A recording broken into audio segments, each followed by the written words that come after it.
Welcome to Kibbe on Liberty.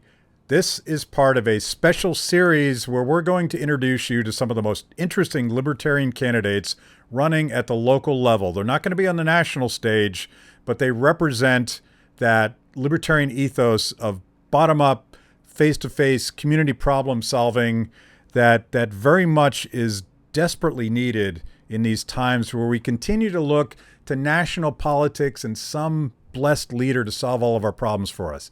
Libertarians don't buy all of that. We think that the hard work of governing goes down to the individual and the neighbors and communities coming together and solving those problems. So today we're going to talk to Todd Hagopian, who is running in Oklahoma for the Corporate Commission. And that is a position, actually it's a statewide position, not local, but it's a position with lots of power to make sure that businesses aren't overrun with regulation, that a lot of the mandates that come from Washington, D.C., his job is to push all that stuff off and let Oklahomans create jobs, work at jobs, and be free and prosperous.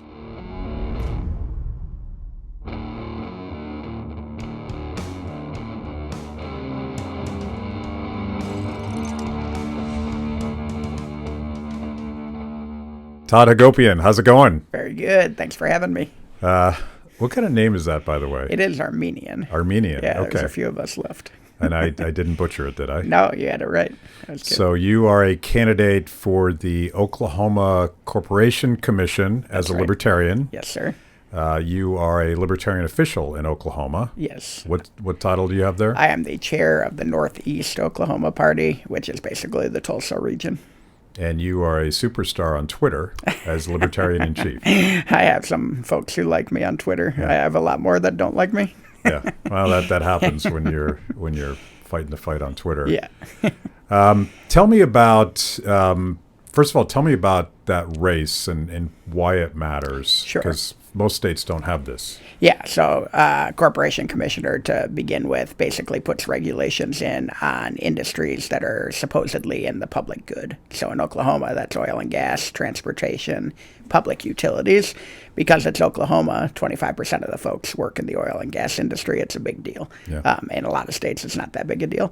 So we had our eye on this race. But the real reason it was important is because it's a ballot access race. Oklahoma has put in place a situation where if you get 2.5% of any statewide race, you secure ballot access for the next 4 years.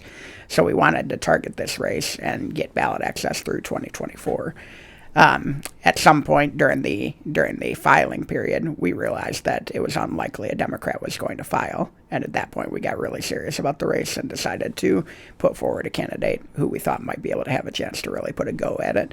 And I stepped forward and asked the party, and the party said yes. And that's how it became. So you started off as a libertarian activist before you became consumed by politics and power. Yes, actually, in 2010, I kind of started swinging towards Libertarian. I did not join the party till 2016, and the first time I've run as Libertarian would be this year. What is your sort of libertarian origin story? Like, why did you become a libertarian? Yeah, everybody's got that one where it's like, boom, and I became a libertarian because of this speech. Mine wasn't that way. I grew up in Michigan. My parents were hardcore conservatives. I was in Ann Arbor, which is a hardcore liberal town. So I kind of grew up with these real sharp elbows. You know, anytime anyone said anything liberal, I just fought back, and I was as hardcore conservative as possible.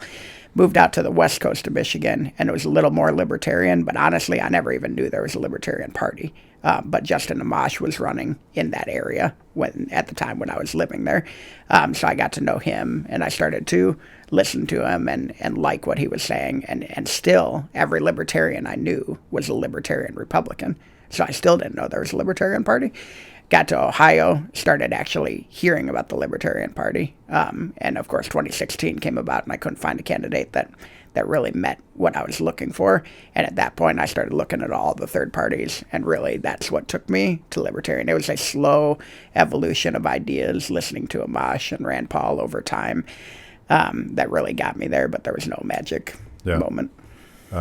So what is when you're in an elevator and someone says, you're that libertarian guy running, what's your elevator pitch for libertarianism? Yeah, so libertarian, basically we want a government that sticks up for the smallest minority in the country, which is the individual.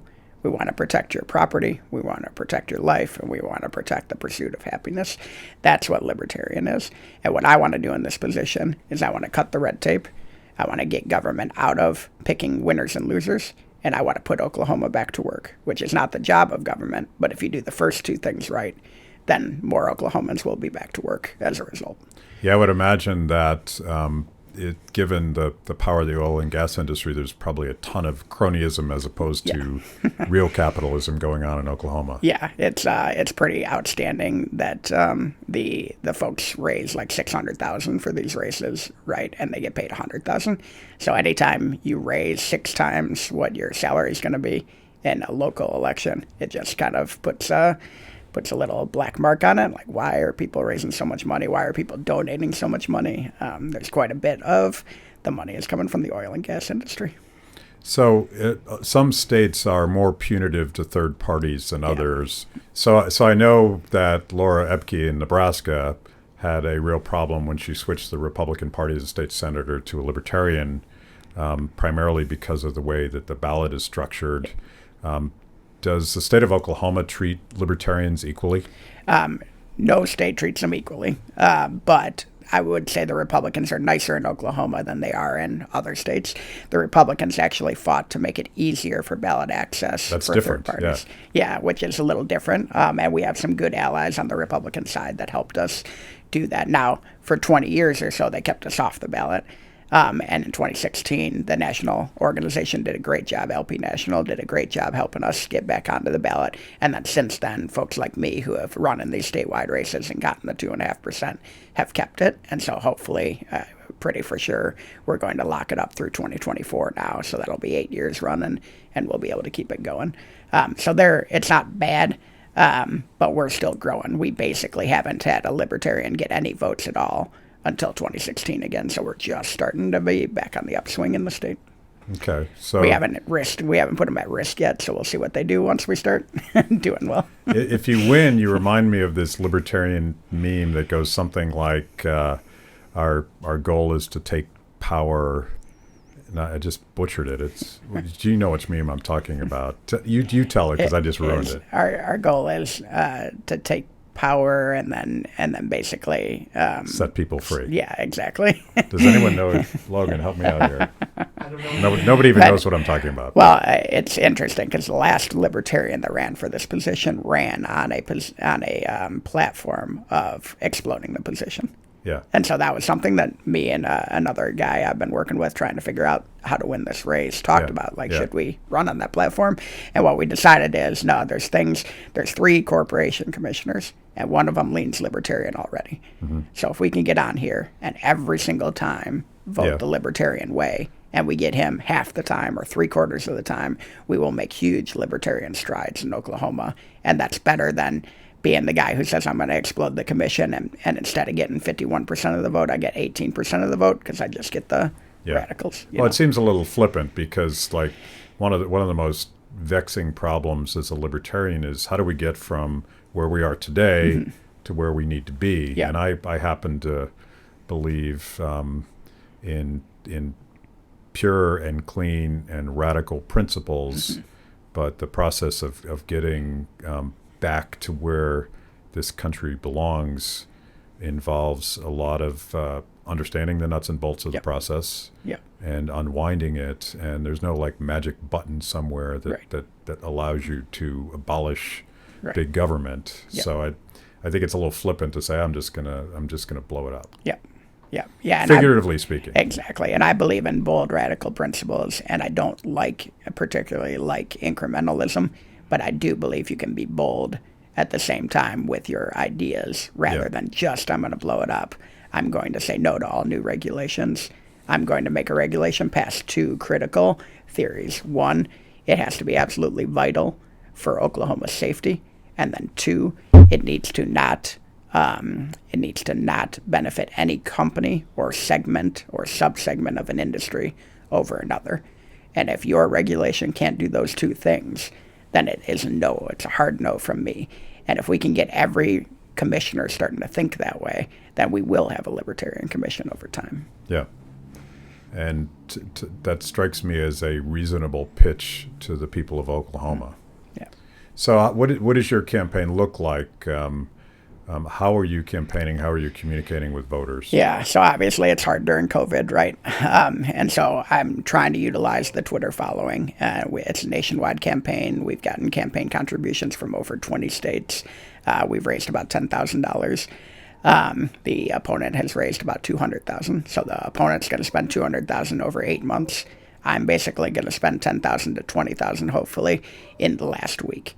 And the idea is in the Corporation Commission, people don't think about this role until the last week when they start looking at who's on the ballot and they try and figure it out. And what we're trying to do is make sure that my name is seen by every single voter that last week before they had the election, that they have a choice other than the incumbent Republican who's been in politics for 20 years, and everybody knows he's been in politics for 20 years. Try to go after that populist movement of we don't want the incumbent anymore. And then also the fact that Oklahoma is swinging a little back towards the center and probably is going to be in that 55 to 45 or less type of vote total over the course. So if I can do a little bit better than Biden, I have a chance at pulling this thing off. Has there been any polling for president? Do we know how Joe Jorgensen's doing in Oklahoma? We do not know how Joe Jorgensen's doing in Oklahoma. Most of the polling, as you know, Joe's been eliminated from most of that polling. What we do know is that Trump got 65% of the vote or so in 2016. He's polling around 55 right now. So there is some evidence that Trump's going down. There's not a whole lot of evidence that Joe Biden's going up. So there's a lot of unsure. And Oklahoma was one of the better Gary Johnson states in 2016, even though it was our first election back on the ballot in some time. So we are hoping for a very good Joe showing. The challenge, we could talk about this a little bit. We went from in 2016, the debate commission, which is controlled by the two-party duopoly, the Republicans and the Democrats, raised the barrier to entry, and I think it's 15%, right? Mm-hmm. And which is virtually impossible. It's kind of a chicken and egg thing. Unless you're on the stage so that people know that you exist, it's virtually impossible to achieve 15% unless you happen to have billions of dollars like Ross Perot. Yep. But I think the barrier for him was like 5 or something. Yeah. Mm-hmm. And that's when they started ratcheting it up. Yep. But they've taken it one step further because in 2016, the way, the very obtuse way that they decided which polls to use to measure that, they never seemed to choose the ones where Gary was performing beyond the threshold. Mm-hmm. But they've taken it one step further now. Joe Jorgensen, the Libertarian candidate for president's not even in the polls anymore. I don't know how you would achieve a 15% barrier if you're not even being polled. Yeah, and you're right. And going back to Ross Perot, it's important that people realize that actually the League of Women Voters used to run the debates, and people don't get that. So the first time he ran, the League of Women Voters let him in. The second time he ran, the debate commission had taken it over, and he barely qualified, and they let him in.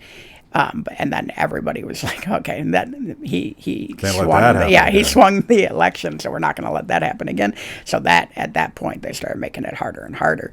And to your point, in 2016, at least they were somewhat fair. They at least did polls that had Gary Johnson in it. They obviously handpicked the polls. We didn't like the polls they picked, but okay, sour grapes. We didn't like the polls they picked. At least he was involved. This year, they on purpose chose polls and did not put Jorgensen in. They even hosted a YouTube. I don't know if you got to see this. It was really interesting. They hosted a YouTube Q&A where they allowed people to send questions in, and they answered questions about this, and it was flat out embarrassing. The commissioners basically couldn't answer why they were not excluding Jorgensen. They said, we are not in the habit of creating candidates or telling people who to vote for. And we were like, that's exactly what you're doing. You're telling people that the only two people, you essentially had to get 15% write-in for an individual candidate in order to be included, not one time, but in every single poll in order to get it. I mean, it was impossible. It just wasn't even possible. And people don't realize that they hamstrung our candidate like that. So, It seems like the increasing hostility of the two parties suggests that there is a trend that is upsetting them. And that there is an inevitable moment, none of us know when it is, but that the the two-party duopoly is going to break up, just like every other top-down institution that has been broken has fallen apart over the process of the last 8 to 10 years because of technology and democratization and all that stuff. It's coming, and if you want to, if you don't believe me, and I saw you commented about this on Twitter, when the president justifies his inability to win the popular vote by saying that Gary Johnson took my votes. Right. I don't buy that, by the way. No. I think libertarians attract new people to the polls. Right. And I'm not sure that people that would vote for Gary Johnson would vote for Donald Trump. That's but right. but what's your take on all that? Yeah, I mean, obviously he got 3 million of Donald Trump's votes because Donald Trump is somewhat libertarian, right? So, Yeah. and that's what he liked to say is he's somewhat libertarian, so Johnson stole all his votes. It's obviously trash. I mean, Johnson ran more of a liberal campaign than most libertarians have in 10 years. It's part of the reason that a lot of libertarians didn't like him was because he ran and went after the liberal votes, and to an extent, Joe's doing something similar. Although I would say she's going after both pretty equally, in a way that makes me happier than what Johnson did. So obviously, I don't think that he took Trump's votes. I think that it is getting to a point where we are getting enough votes that they're able to blame it on the third parties, which is convenient for them, and it allows them to continue this dialogue of, if you don't vote one or the other, you are essentially voting for, B. Yeah. And that's unfortunate because that is a powerful dialogue that resonates with people, as you know, because we hear it all the time. So I think you're right, though. These parties are breaking up. Even during the primaries, you're seeing it, where the primaries are getting so vicious between the liberal progressives and the more centrists, and then obviously the Trump versus the Rand Pauls and the Ted Cruzes, and how violent that got before everyone decided to get back in bed together. Everybody is seeing that these parties are kind of breaking apart, and it's just going to take one major schism, and all of a sudden there could be 3 or 4 parties inside the country, and money is going to be the key, unfortunately. Right, if the progressives break away from the Democrats, that might be big enough for it to happen. If one rich libertarian runs or rich independent runs, that might be enough for it to happen, and just to make it commonplace that suddenly it's okay that there's 3 people running. Last question, and you referenced this, and I've been fascinated by this. You've been a big L libertarian since when? 2016. 2016. Yeah. So you watched what I call it the culture war within the Libertarian Party. For simplicity's sake, I'll say there's 2 factions, Sure. and I call them woke libertarians and conservative libertarians. And I'm mystified by this because I thought the whole point of being a libertarian is that you didn't think that the government had a role in choosing really important cultural issues to people. Where do you go to church, and how do you live your personal life? I don't think you have to run as a left libertarian or a right libertarian. You should just run as, I'm the only candidate in this race that doesn't think I know enough to tell you how to live your life. Right. Yeah. Yeah. Is this hard? Help me out. I don't get it either. And I think if you spent a couple of days just monitoring my comments, you would find out that I'm both a left and a right libertarian, right, depending on what comment I made. Depending on which tribe upsets you're upsetting, Now, I consider myself a right-leaning libertarian, and the way I define that is exactly how you defined it, is I'm not going to tell you how to live your life. That does not mean I don't get to have an opinion. Yeah. It just means I'm not going to have government do it. I'm not going to use the power of government. Yeah. I'm allowed to have an opinion. Yeah. You're not going to go 5 minutes without hearing an opinion from me on something. Yeah. Okay, so I'm a very opinionated guy, and that's okay. Yeah. I've never met a libertarian who isn't. So that's what I think people get confused in the right and left libertarians is, you're telling people how to live their life. No, I'm issuing an opinion. Telling people how to live their life is asking the government to enforce it through force. Yeah. Okay, and if we're not doing that, then we're all on the same page. And very rarely, even in the woke libertarian, the left libertarian side, you don't see a whole lot of them actually advocating for government force. And I think we all have to talk in terms of that so that we realize we're all on the same team. Love it. Love it. Yeah. Okay. Thank you, Todd, and good luck. Yeah. Thank you very much. I appreciate it. Thanks for watching Kibbe on Liberty. By now, you know this is the most important event of your week. So make sure you subscribe on YouTube. Click the little bell so you get notifications. Kibbe on Liberty, mostly honest conversations with mostly interesting people.